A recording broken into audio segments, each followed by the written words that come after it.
모두 합장하시기 바랍니다. 행복 시작 불행 끝. 성공 시작 실패 끝. 신신문에 오신 것을 환영합니다. 아미타불.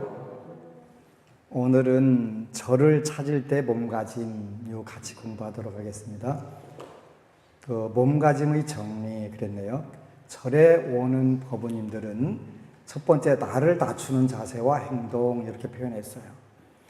교리 337쪽에 나와요. 절을 찾을 때의 몸가짐. 이제 우리 불자들이 이 부분 많이 고민하셔야 돼요. 여러분들 혹시 일본 절이나 신사를 가보신 분들 보게 되면은 굉장히 경건한 마음으로 경례를 거니는 모습들을 볼 수가 있어요. 그리고 일본 절들은 마당 같은데 모래나 자갈고를 전부 다 물결무늬 만들어 가지고 함부로 들어가지 않고 정말 정결하게 깨끗하게 하고 다니는 분들 모습 하나하나도 정말 경건하다라고 하는 생각을 할 수가 있어요. 그래서 몸가짐의 정리에서 첫째, 나를 낮추는 자세와 행동.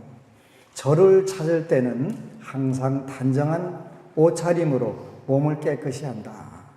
삼보를 받드는 제가 불자는 평상시의 모든 행동이 겸허해야 하겠지만 특히 수행장소인 절에서는 철저히 자기를 낮추고 모든 사람은 물론 모든 사물까지도 최상의 예를 갖추어 공경하는 자세를 취해야 한다. 우리가 사람을 대할 때는 대인이 화경, 그래서 화합과 공경으로 대하라. 얼마 전에 어느 법부님이 제가 대꾸를 만들어서 지난해 정월달에 나눠준 적이 있는데 대사이 성실 또 대사이 진성 이렇게 써줬는데 사람을 대하면은 화합과 공경으로 대하라는 구절은 나오는데 할 일을 대하는 데는 정성과 진실을 다하라 하는 구절은 어디서 나오냐고 해서 제 머리에서 나왔습니다 라고 대답을 했어요. 그래서 여기 보면 최상의 예를 갖추어 공경하는 자세를 취해야 합니다. 여러분들이 대하는 모든 사람들을 부처님으로 대하면 여러분들도 부처님이 되는 거고 여러분들이 다른 사람 무시하고 깔보게 되면 그 사람 똑같이 무시당하고 깔보이게 되는 거예요. 그러니까 늘 내가 먼저 저 사람이 나를 공경하면 나도 공경하지 뭐 이게 아니라 내가 먼저 공경하겠습니다. 거기서 이제 묘법연화경, 법화경에는 상불경이라고 한 보살이라고 하는 분이 계세요. 그래서 항상 나는 당신을 가벼이 여기지 않습니다. 나는 당신을 공경합니다. 그거 하나 가지고도 성불한다는 거예요. 성불한다는 거예요. 그래서 절에 왔을 때는 불보살님들 전에도 꼭 공경하는 마음, 또 부자들끼리도 서로 공경하고 화합하는 마음을 갖는다는 것은 가장 중요한 거예요. 최상의 예를 갖추고 공경하는 자세를 취해야 합니다. 부처님 상과 또 모든 법부님들까지도 이렇게 하게 된다면 여러분도 자연스럽게 공경받게 되지요. 마음이 중요한 것이지 육신의 자세가 아무려면 어떤가라고 생각하는 사람이 있을지 모르나 수행의 초보 단계에 있는 대다수의 제가불자는 몸으로 취하는 자세가 수행하는 마음가짐에 미치는 영향이 큽니다. 설사 자신이 도를 성취했다고 생각하는 사람이라도 엄숙 단정하고 겸허한 불자의 자세를 취하는 것이 자신이 이룩한 도의 성숙에 도움이 되면 되었지 해가 될 수는 없는 것입니다. 옷 아주 중요하지. 제일 중요한 옷이 뭐예요? 예비군복. 그것만 입으면 아무리 점잖하고 품이 있는 분도 판이 바뀌어요. 앞에 개자로 하나 붙이는 판으로 바뀌어요. 희한해, 그지? 요즘은 조금 달라지는, 군기를 워낙 세게 잡아서 좀 달라진 것 같은데, 옛날에 개구리복이라는 예비군복만 입으면 진짜 불가사의, 저분이 저랬나 도저히 이해가 안 갈 정도로 그렇게 흐트러져요. 그래서 몸가짐이라고 하는 것은 굉장히 중요한 거예요. 몸가짐이라는 게 중요한 거예요. 마음이 아무리 반듯해도 몸이 반듯하지 않으면 그건 틀어지게 되는 거지. 그러니까 결국은 우리가 마음을 보는 게 아니라 몸 자세를 보는 거잖아요. 그래서 그 화합과 공경의 태도뿐만 아니라 정성과 진심, 이게 여러분들의 가장 살면서 필요한 부분이에요. 이렇게 하려면 때로는 피곤할 수도 있어요. 그거 다 지키고 살려면 되게 피곤하지. 그런데 피곤한 게 습관이 들면 훨씬 편하고 좋아요. 그리고 여러분들이 가는 곳마다 환영받고, 가는 곳마다 예우받고, 가는 곳마다 여러분이 능력 발휘할 수가 있어요. 요즘에는 정말 이 승복도 여러 가지로 막 일부러 쪼각쪼각 내가지고 그렇게 꿰매고 입는 거 있더라고요. 근데 그거 되게 비싸더라고요. 한번 입어보려고 그랬더니 비싸고 못 입겠더라고요. 저는 맞지도 않는데 저는 그런 옷 좋아하지 않으니까 혹시 그런 옷 얘기했다고 또 텔레비전 보고서 해오시면 해오지 마세요. 그냥 현찰로 주시면 돼요. 현찰로.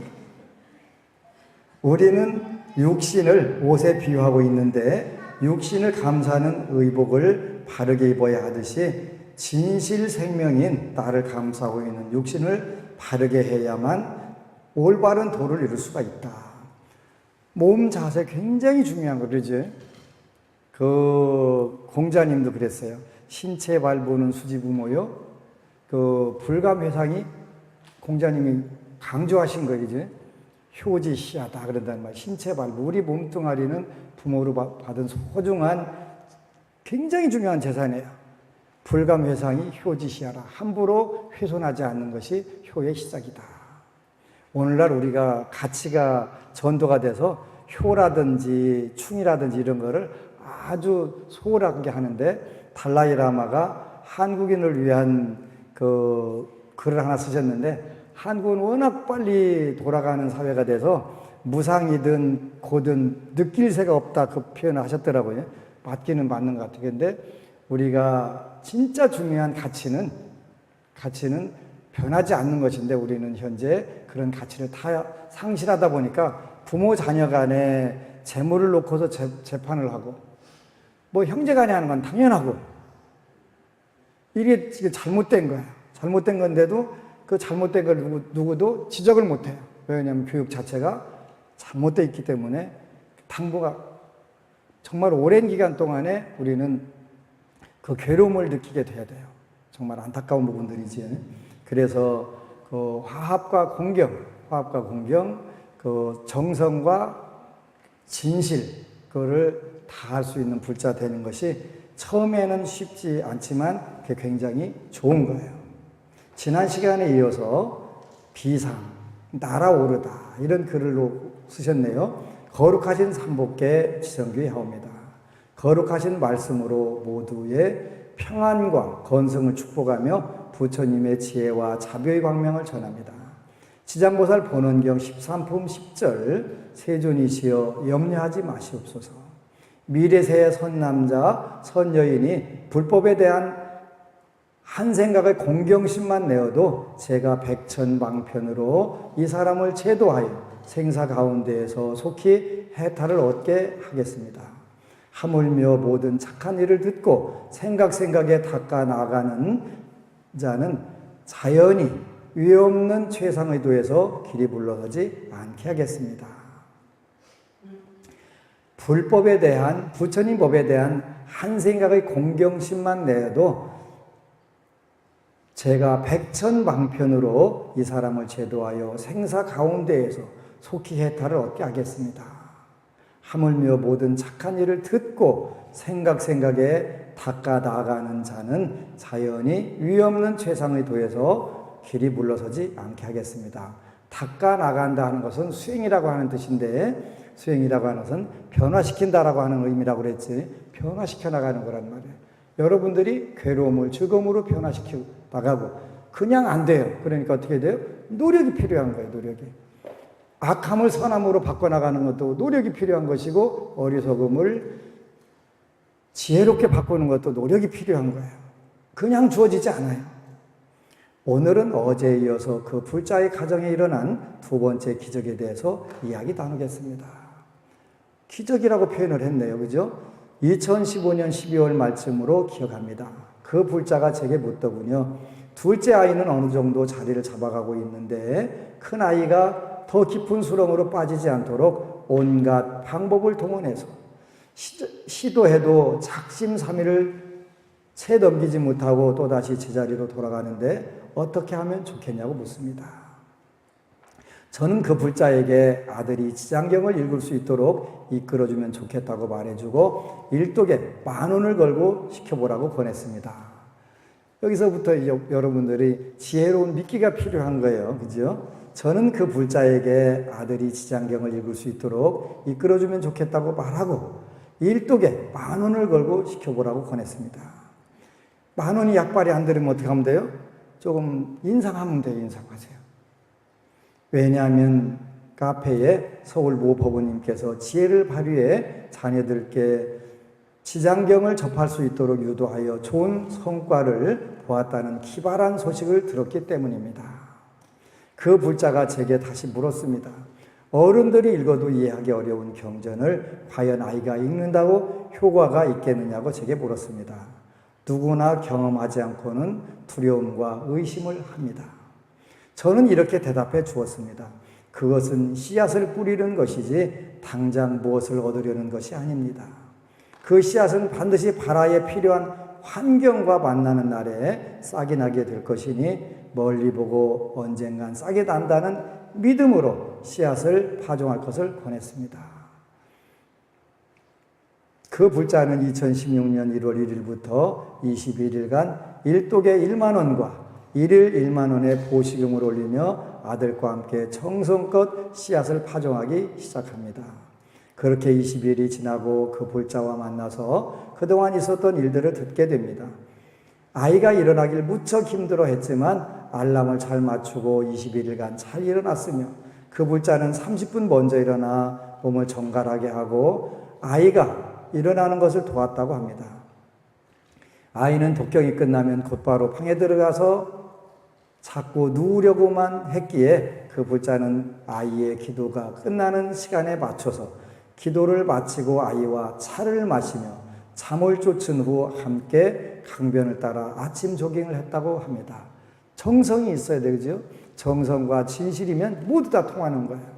주말에 기도와 조깅이 끝나면 그동안 해보지 못했던 목욕탕도 같이 갔으며 아버지와 아들 중에서 제일 아름다운 모습이 목욕탕 가서 때밀어주는 것 같더라고요. 21일 동안 차담을 나누며 나눴던 이야기가 있었는데 주제는 임재범의 비상이라는 노래 가사를 주제로 지장경 말씀의 소중한 뜻을 배합하여 아이에게 심어주고 그 노래 가사를 자연스럽게 아이가 외울 수 있도록 유도했다고 합니다. 우리가 이게 지혜 방편 이렇게 표현하는 거예요. 지혜 방편.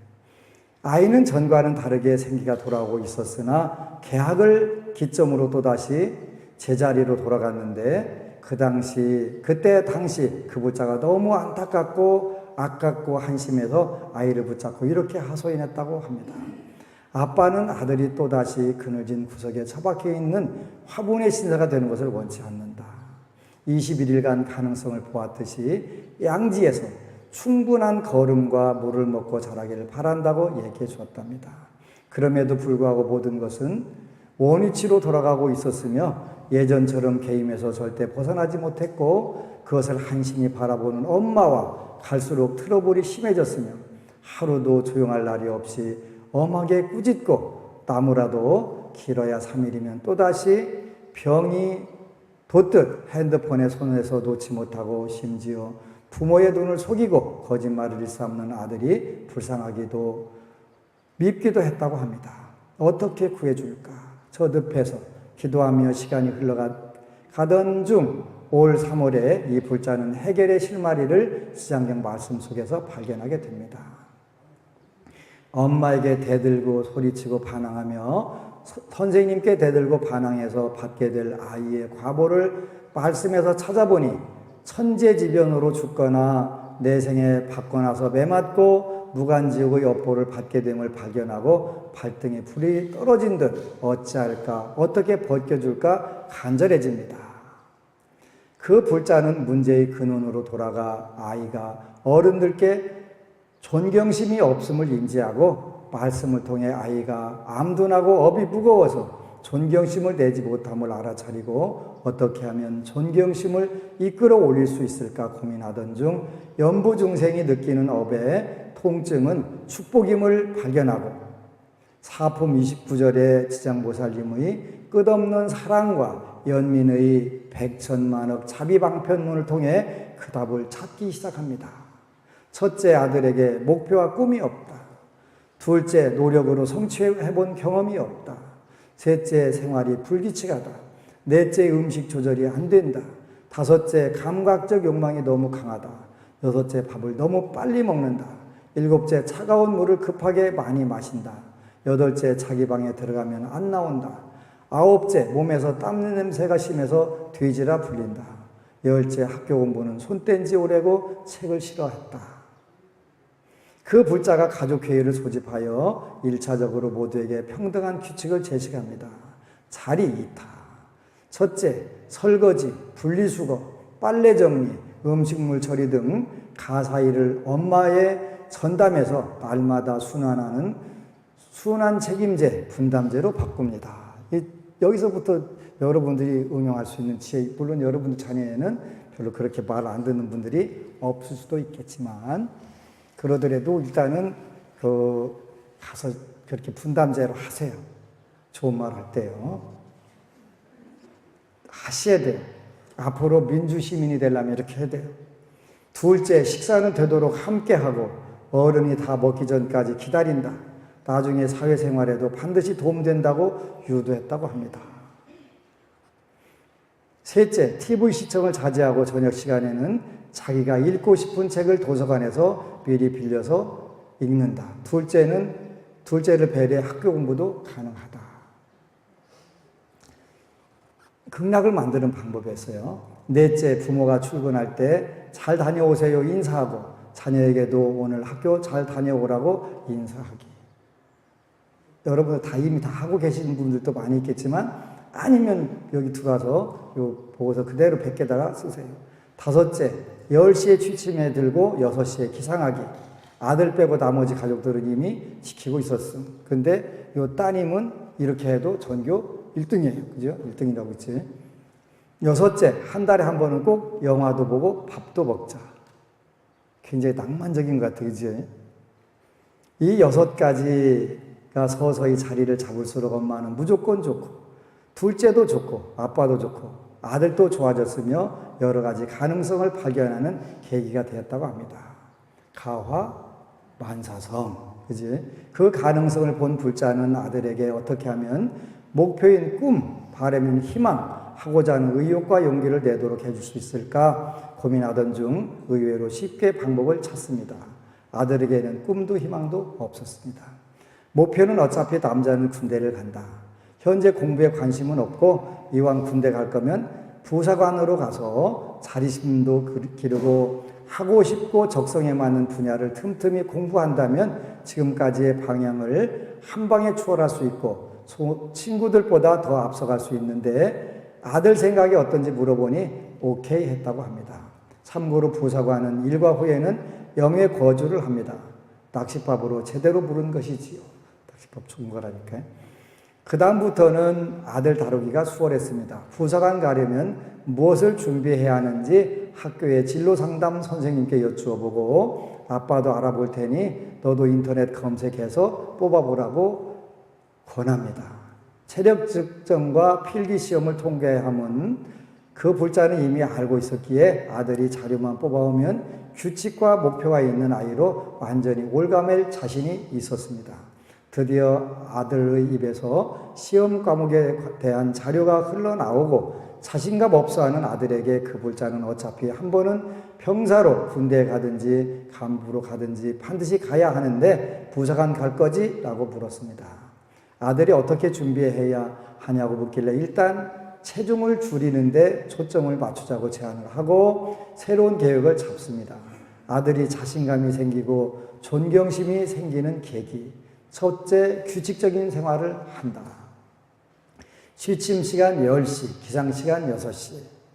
둘째, 오후 5시까지는 지금처럼 음식을 먹되 5시 이후에는 금식한다. 다만 배고픔을 예방하기 위해 오후 8시에 오로지 흰죽 한 그릇만 먹는다. 그 어떠한 자극적인 음식도 절대 먹지 않는다. 내일부터 아빠도 흰죽만 먹겠다.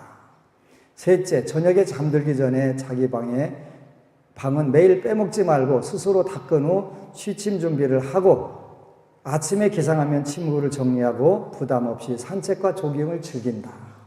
이렇게 제시하고 할 수 있지? 부르니 해보겠다고 합니다. 여름방학 전이었고 일일이 체크할 수 없어서 5시까지는 자유를 주고 그 이후에는 스스로 책임을 다하는 방법을 선택했던 것입니다.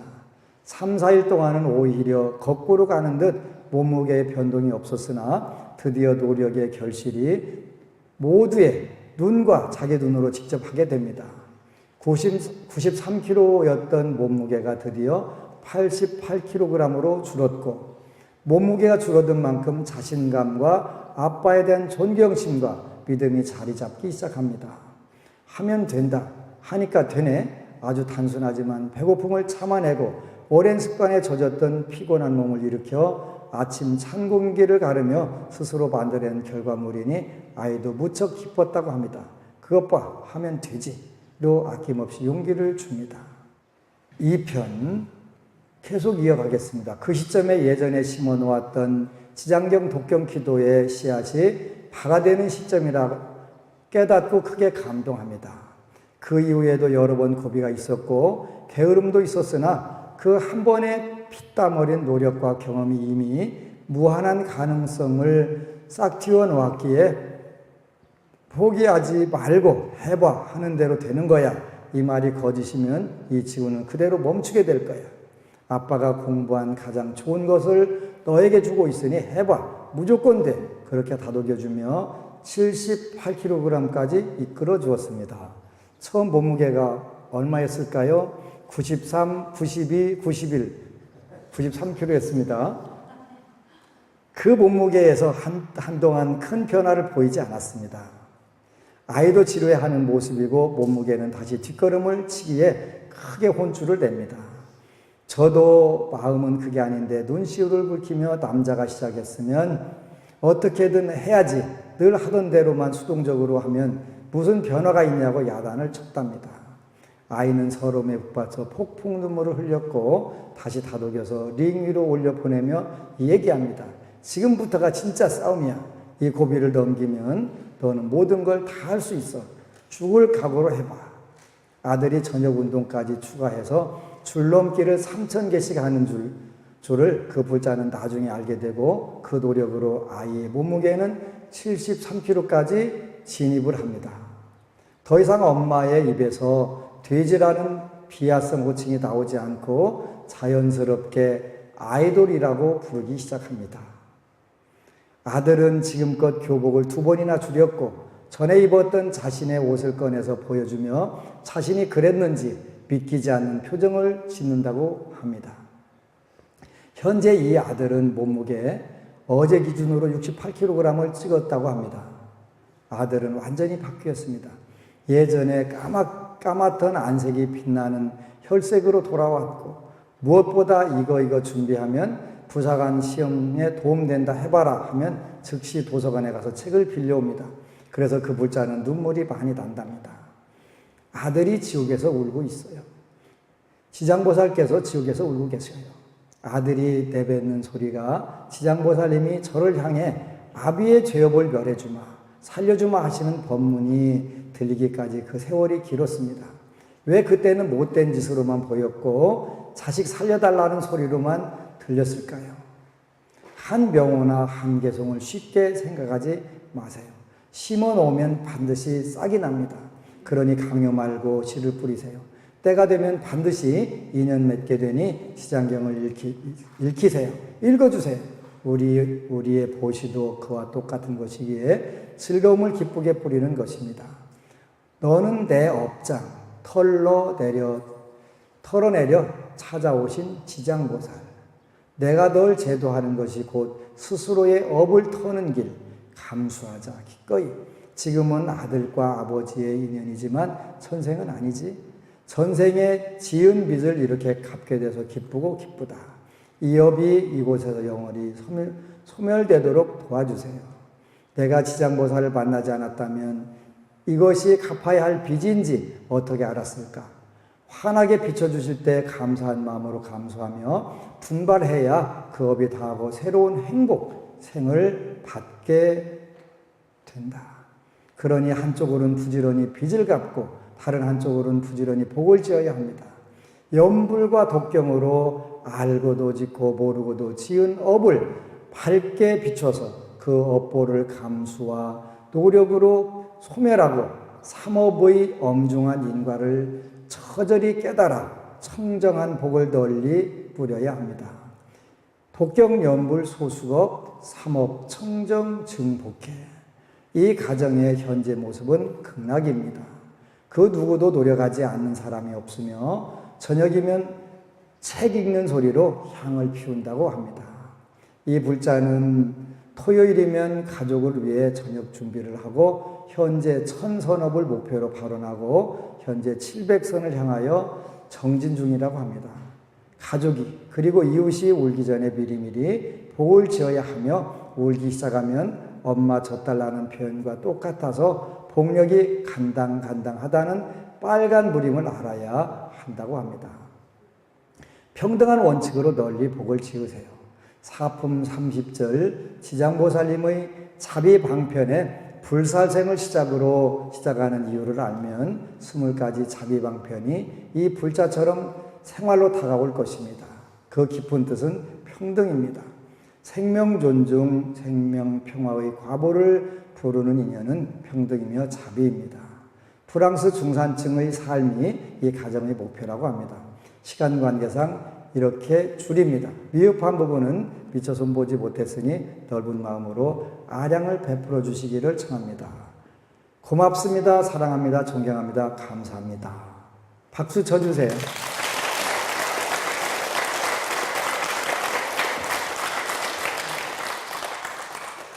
지옥에서 극락으로 다온 이야기인데 여러분들에게도 또 시청자들에게도 많이 해당되는 부분들이 있을 거예요.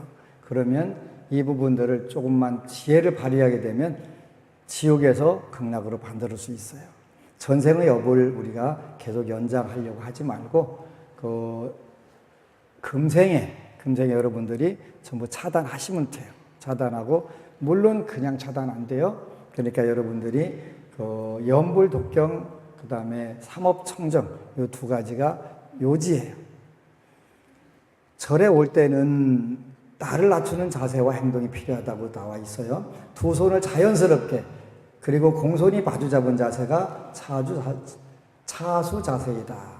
절에 와서 인사하는 방법은 일단 첫 번째가 합장이에요. 합장 그러죠. 우리나라는 합장을 하는데 양 손바닥을 붙이라고 하는데 티벳은 다르더라고요.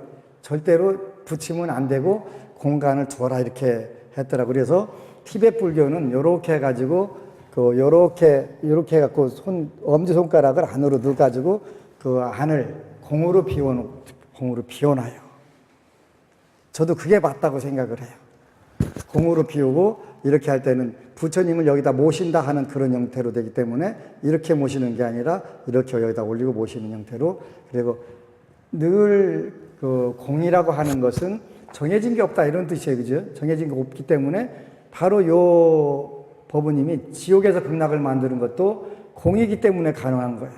공이라고 하는 고정불변의 실체가 아니기 때문에 우리 생각으로 또 노력으로 현실적으로 바꿀 수 있다 그런 뜻이에요. 그래서 합장을 하는 것은 연꽃 봉오리가 이렇게 동그란 것처럼 하는 게 그게 맞다.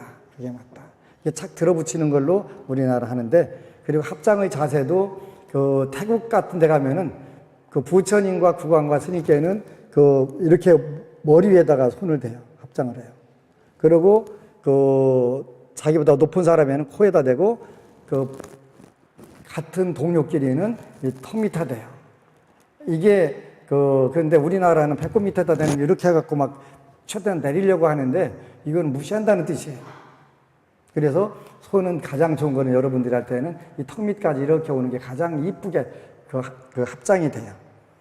요즘은 많이 없더만 옛날에는 타이 항공 그 스튜어디스 사진 보면은 아주 이쁘게 합장하고서 찍은 사진들 있잖아요. 예쁘게. 그래서 저는 손을 딱 붙이는 것보다는 약간 띄어야 된다고 이게 맞다고 보는 거예요.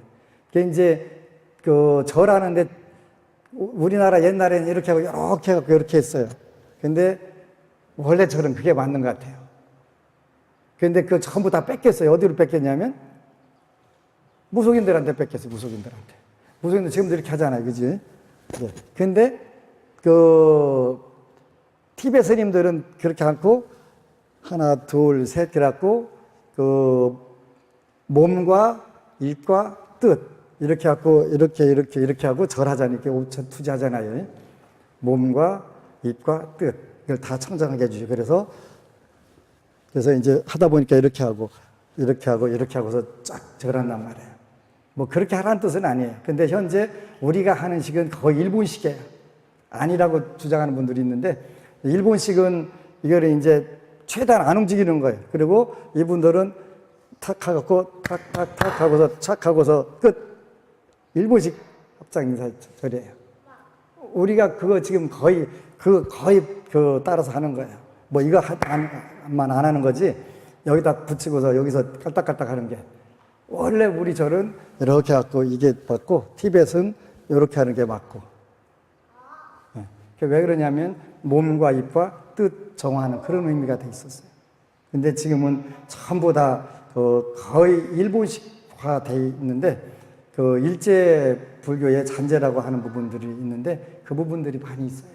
그래서 저는 합장은 약간은 연꽃 봉오리처럼 이렇게 하는 게 맞다고 봐요. 그리고 이게 이제 되고 또 때로는 이게 연꽃 필 모양으로 이렇게 하는 경우도 있어요. 밀교에서는 이렇게 하는 부분들도 있더라고요. 근데 한국 불교에서는 원칙적으로 약간 연꽃 봉오리처럼 이렇게 하는 합장이 맞는 것 같아요. 이 책에는 그렇게 안 나와 있는데, 그 다음에 이제 두 가지, 하나는 차수라고 그래서 손깍지 끼고서 이렇게 이제 그 원래 배꼽대에다 이렇게 붙이고 이렇게 걸어 댕겨야 돼요. 절에 와서는, 그지? 그냥 이렇게 하고 댕기면 안 되는데 요즘은 이렇게 하고 댕기는 게 정상돼갖고 조금 앞으로는 이런 부분들도 각 절마다 어느 정도 이제 정리되면은 이런 예절 같은 거 자세히 가르쳐 드려서 그렇게 해서 집에 가서 써먹는 거예요. 그지?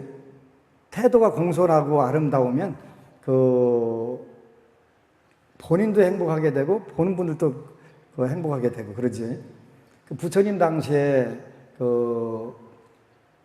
사리불존자라고 하는 최고 제자가 계셨는데 사리불존자하고 목련존자하고 둘이 산자야라고 하는 스승의 제자였어요. 근데 어느 날 탁발을 나고 온 스님을 보니까 너무 멋진 거예요. 걸음걸이 하나하나가 그냥 우리가 삼천위라고 하는데 몸과 입과 뜻의 행동이 너무 우아한 거예요. 우아하고 멋진 거예요. 그래서 도대체 어떤 스승의 제자인데 저러고 살지? 그래서 이제 탁발을 나갔으니까 뒤에 졸졸 따라다녀가면서 이제 끝날 때까지 기다리고 따라가다가 탁발 끝나니까 물어본 거예요. 당신은 누구의 제자인데 그렇게 그 태도가 그렇게 우아하고 품위가 있고 아름답냐고.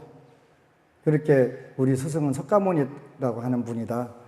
그분이 뭘 가르치냐? 그러니까 이제 인과법을 가르친다 하니까 연기법을 가르친다고 하니까 그러면 그분이 하신 말씀 좀 얘기해달라고 그래서 몇 구절 듣더니 옳다 됐다 그러면 다 그분 제자가 되겠다를 따라가게 되잖아요. 그게 이제 아싸지라고 하는 그 제자인데 평생에 사리불존자가 상수 제자인데 제일 우두머리가 되는 제자인데 아싸지라고 하는 스님이 계신 쪽으로는 늘 그쪽으로 머리를 두고 사리불존자께 주무셨대. 그분을 존경하는 그분이 부처님께 안내해 줬다고. 그러니까 여러분들 불자들이 행동을 어떻게 해야 되는지 하는 부분들이 여러분들도 행복하고 남한테도 행복하게 해줄 수 있는 위의, 삼천위의 팔만세행 그러는데 그 삼천위라고 하는 몸과 입과 뜻을 어떻게 써먹느냐 하는 그 얘기하는 거예요. 그러니까 여러분들이 이거를 품이 있고 우아하고 아름답게, 그래서 이제 금생에 여러분들이 용모가 단정하게 아름답게 태어날 수 있었던 부분이 바로 이런 부분들이란 말이에요. 이런 부분들. 그래서 그렇게 하는 게 굉장히 중요하다. 그래서 팔만생은 그 팔 정도를 말하는 거예요. 뭐 8만 가지 그 세세한 행동이 아니라 그렇게 해갖고 그 팔 정도를 8가지를 여러분들 하나씩 현실에서 생활하게 되면 그게 바로 뭐가 돼요?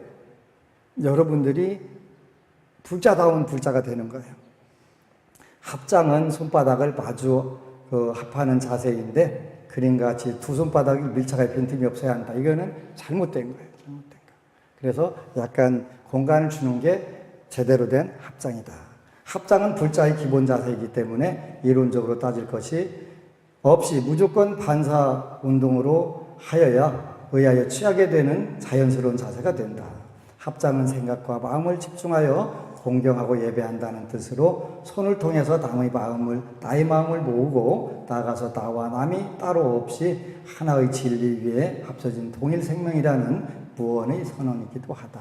그래서 이제 합장이라고 하는 건 인사 방법인데 인도 같은 경우는 나마스테, 그래 나마스테, 당신을 존경합니다, 귀의합니다 이런 뜻이 되는 거니까 상대방을 합장한다는 뜻이고, 원래 악수라고 하는 것은 서양식인데 뭐 스킨십에서는 좋은 부분이 있기는 한데 원래는 서로 손잡고서 공격 안 하겠다는 그런 의미가 이제 악수였더라고요. 근데 오늘날은 그게 이제 세상의 인사 방법이 됐는데 그 합장은 가장 현대적으로도 좋은 그 인사인데 어디를 가도 꼭 이게 이제 전 중대기를 잘한 것 같아요.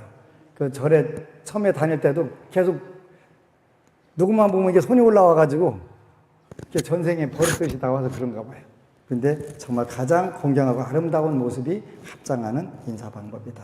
차수는 합장은 서 있을 때뿐만 아니라 앉아 있을 때도 같은 요령으로 자세를 취할 수가 있다. 이게 이제 손을 잘 포개서 이렇게 무릎 위에 놓거나 발 위에 놓는다면 가장 여러분들이 가지고 있는 품이 있고 우아한 태도가 되는 거지. 그래서 절에서는 기본 예절이 합장과 차수가 된다. 차수는 원래 손을 포개 앉는 거 되지. 그래서 이제 합장도 여러 가지를 하고 하는데 아주 몇 가지 많이 바꿔야 될 부분들이 있어요. 그래서 절하는 방법도 여러분들은 뭐 오른손 내리고 왼손 내리고 할 필요가 없어요. 우리 같이 가사장삼을 입게 되면 오른손 왼손을 같이 놓기가 힘들어요. 이게 옷이 있으니까 언제든지 요렇게 있으면 늘 이쪽으로 이렇게 눌러야 된단 말이죠. 눌러갖고 같이 인사 받을 때도 이렇게 하고 못 내려요. 그러니까 후딱딱 이걸 가사가 땅에 닿지 않도록 딱 잡고서 하다 보니까 오른손 내리고 왼손 내리고 이게 필요한데 여러분들은 뭐 옷 잡을 것도 없는데 그래갖고 나중에 헷갈려갖고 어느 손을 먼저 대다는지 거기서 이제 헷갈리고 앉는 경우도 있어요. 그럴 필요가 없어요. 그러니까 이런 부분들이 굉장히 작은 건데 중요한 거예요. 그래서 절에 가서 절하라고 하면은 불자들이 쑥스러워갖고 힘들어해요. 뭐 오른손을 먼저 놓고 발을 어떻게 놓아야 되고 뭐하고 그거 가지고 또 그것만 보고 있다가 발 그렇게 포개하면 안 되고 반대로 포개라고 그것도 지져가고 앉아있대. 진짜 밥 먹고 할 일 없다 하는 생각이 들대. 저는 절하는 방법에 발 못 포개게 해요. 근데 발 포개고 절하는 나라는 지구상에 우리나라밖에 없어요. 근데 그게 정상이라고 저는 생각하지는 않아요. 왜 그러냐면 남방에 가도 그 발 포개고 절하는 경우 전혀 없어요. 남방 분들도. 중국은 당연히 요렇게 우리가 있는 방석 위에서 절하니까 발 포갤 일이 없고. 근데 이제 저한테 어느 분이 오셨고 절 수행을 12년간 했었대요. 근데 처음에 발 포개니까 이빨이 다 나가더라는 거예요. 이빨이 약해지더라는 거예요. 그래서 발을 안 포개고 발가락을 꺾어가면서 절하니까 이빨들이 다 살아나더래네요. 그것뿐만 아니라 발가락을 제껴주면은 신장도 강해지고 엄지발가락 제껴주면은 간이 좋아진다는 거예요. 그래서 우리는 발가락 포개는 것보다는 발가락 꺾어주고 바로 일어나게 그 방법도 제가 언제 시범 보일 거예요. 그래서 지금 현재 있는 합장하는 방법도 이게 자꾸 밑으로 내리라고 해갖고 뭐 명치 끝에다 내린다고 하는데 이거는 자연스러운 인사가 될 수가 없어요. 자연스러운 인사는 양쪽 팔 옆구리에 닿고 이렇게 올리게 되면 가장 자연스러운 인사가 되는 거예요. 근데 그냥 그걸 어거지로 막 이렇게 내려야 된다고 교육시키고 그래갖고 그걸 스부를 시켜가지고 전부 그러고 앉아 있으니까 자기네 어떤 주장을 하는 데는 유리할지 모르지만 절의 본래 그 취지하고는 잘 맞지 않는다는 생각을 해요.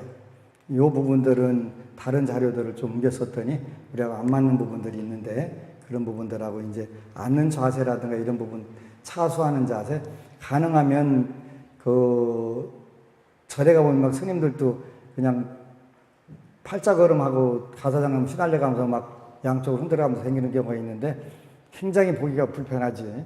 그래서 차수를 한다는 게 굉장히 좋고 아니면 합장하고 우아하게 품 있게 걷는 게 굉장히 중요하다. 그래서 절이라고 하는 것은 불보살님들이 계신 곳이니까 물론 절할 때는 편안한 옷을 입고 오는 게 가장 좋고요. 그래서 그렇게 하셔서 여러분들이 그 몸 자세, 마음 자세가 갖춰지게 되면은 신앙인으로서 훌륭한 신앙인 불자로서 이제 그 일단은 몸에 익어지게 되는 거예요. 익혀가면서 살아야 가장 좋은 쪽이 되겠지요. 꼭 그 집에 가서 또 구체적인 부분들은 인터넷 검색도 해보고 또 의문 나는 것은 서로 질문해주고 이렇게 되면 더 좋고요. 그렇게 하시기를 축원합니다. 아미타불. 그리고 여러분 사랑합니다.